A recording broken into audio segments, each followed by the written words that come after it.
नमस्कार। एयरपोर्ट में हजारों नौकरियों वाला वो वायरल विज्ञापन शायद आपने भी देखा होगा, हर जगह दिख रहा है। तो आज हम इसी विज्ञापन की परतें खोलेंगे और देखेंगे कि इसके पीछे की असली कहानी क्या है। चलिए देखते हैं कि आज हम क्या-क्या करने वाले हैं। पहले समझेंगे कि ये ऑफर इतना लुभावना क्यों लग रहा है। फिर इसके दावों को परखेंगे, देखेंगे कि अप्लाई करने का रास्ता कहाँ जाता है और आखिर में एक ऐसी चेकलिस्ट तैयार करेंगे जो आगे भी काम आएगी। तो सारी कहानी शुरू होती है एक ऑनलाइन विज्ञापन से। वादा है एयरपोर्ट पर हजारों नौकरियों का, एक सुनहरा मौका।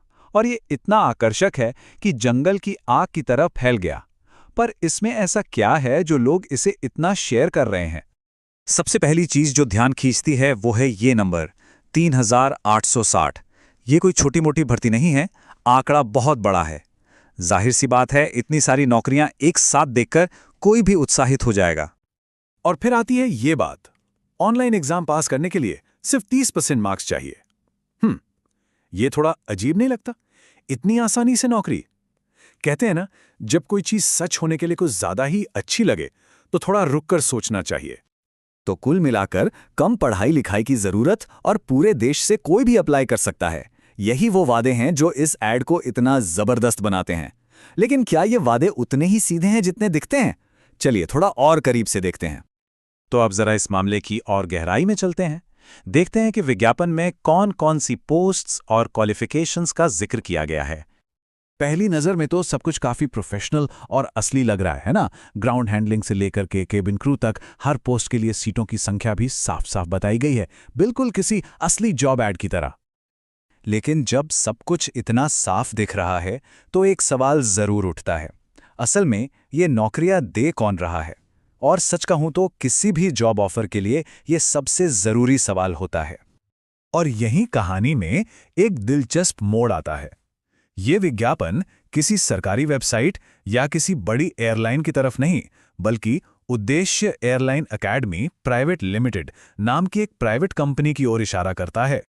मतलब साफ है, भर्ती की पूरी जिम्मेदारी किसी एयरलाइन या सरकारी संस्था की नहीं, बल्कि इसी प्राइवेट अकेडमी की है। ये एक बहुत बहुत जरूरी बात है जिस पर गौर करना चाहिए।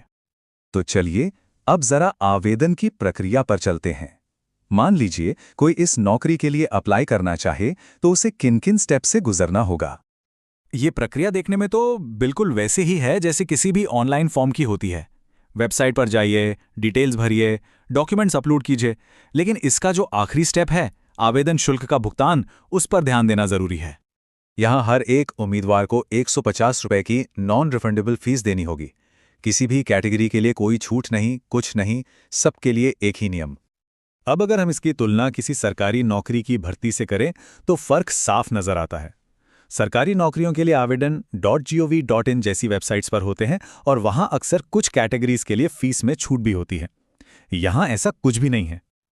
अब आते हैं उस हिस्से पर जिसे हम सब अक्सर अनदेखा कर देते हैं, टर्म्स एंड कंडीशंस, यानी नियम और शर्तें। और असलियत अक्सर यहीं छिपी होती है। इस लाइन को जरा ध्यान से देखिए। ये इस प्राइवेट एकेडमी को पूरा अधिकार देती है कि वो जब चाहे नौकरियों की संख्या बदल सकती है या एग्जाम का तरीका भी बदल सकती है, और इसके लिए उन्हें कोई वजह बताने की भी जरूरत नहीं है। टाइमलाइन में भी एक अजीब सी बात है। आवेदन कब शुरू होंगे और कब खत्म, ये तो बताया गया है, लेकिन एग्जाम की तारीख उसके आगे लिखा है बाद में घोषित की जाएगी। ये अनिश्चितता थोड़ी चिंता पैदा करती है, नहीं? तो इस पूरी पड़ताल से हम क्या सीख सकते हैं? चलिए इन सभी जरूरी बातों को एक सीधी साधी चेकलिस्ट में बदल देते हैं ताकि भविष्य में कोई भी जॉब ऑफर परखने में आसानी हो। तो ये रही वो चेकलिस्ट। इसमें वो सारे रेड फ्लैग्स हैं जिनके बारे में हमने अभी बात की।